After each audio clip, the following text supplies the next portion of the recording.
Ready start. महोदय, हमारे यहाँ पिछले कुछ दशकों से उच्च शिक्षा देने वाली संस्थाओं की संख्या में भारी वृद्धि हुई है। यह हमारे लिए बड़ी खुशी की बात है। शिक्षा से आवश्यक आशय स्नातक, स्नातकोत्तर, पत्रोपाधि पाठ्यक्रम और अनुसंधान कार्यक्रम को संचालित करने वाली संस्था से है। 1950 में देश में सिर्फ 3 लाख विद्यार्थी इन विश्वविद्यालयों में पंजीकृत थे, जिनकी संख्या अब 50 लाख तक पहुंच चुकी है। इस प्रकार विश्वविद्यालयों की संख्या जहां 30 थी, वहां बढ़कर आज लगभग 200 हो चुकी है।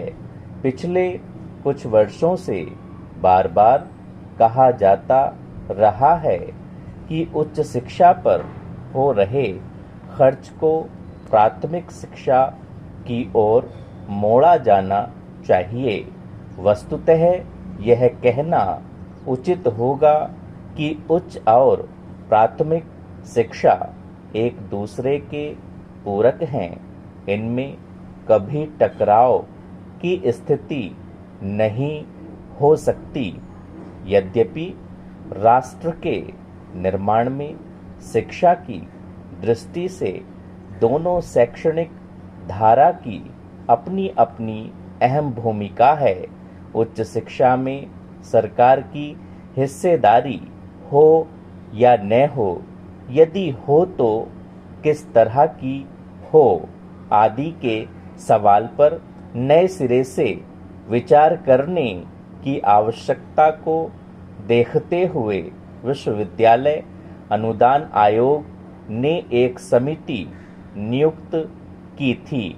उस कमेटी का कार्य हिस्सेदारी के बारे में अपनी रिपोर्ट पेश करना था।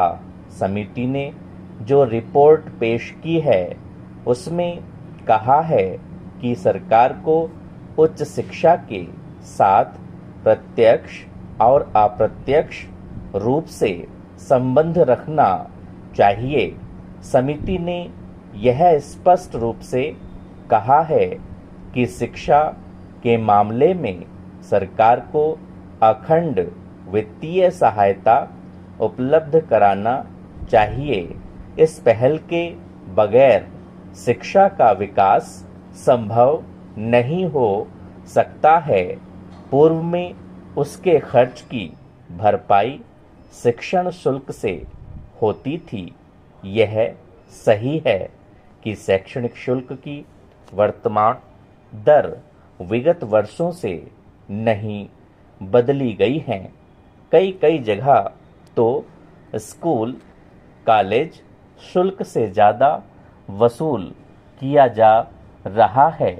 शुल्क बढ़ाए जाने की बात पर राजनीतिक दल के साथ विद्यार्थी संगठन इसके खिलाफ खड़े हो जाते हैं। इस कारण से फीस वृद्धि करने का विचार टाल दिया जाता है। विकास कार्यक्रम रोक दिया जाता है। विद्यालय, महाविद्यालय का घाटा निरंतर बढ़ता रहता है। इसलिए विश्वविद्यालय अनुदान आयोग संस्था में लगातार तंगी बनी रहती है। इसके कारण उसको गैर योजना खर्च में अनावश्यक रूप से काफ़ी कटौती करना पड़ती है। कुल मिलाकर वित्तीय सहायता के मसले पर उसे पुनर्विचार करना पड़ रहा है। अनुदान फार्मूले से इस विचार की शुरुआत हो जाती है। इस संबंध में विश्वविद्यालय और कॉलेज की कार्यक्षमता चुस्त होनी चाहिए। स्टॉप।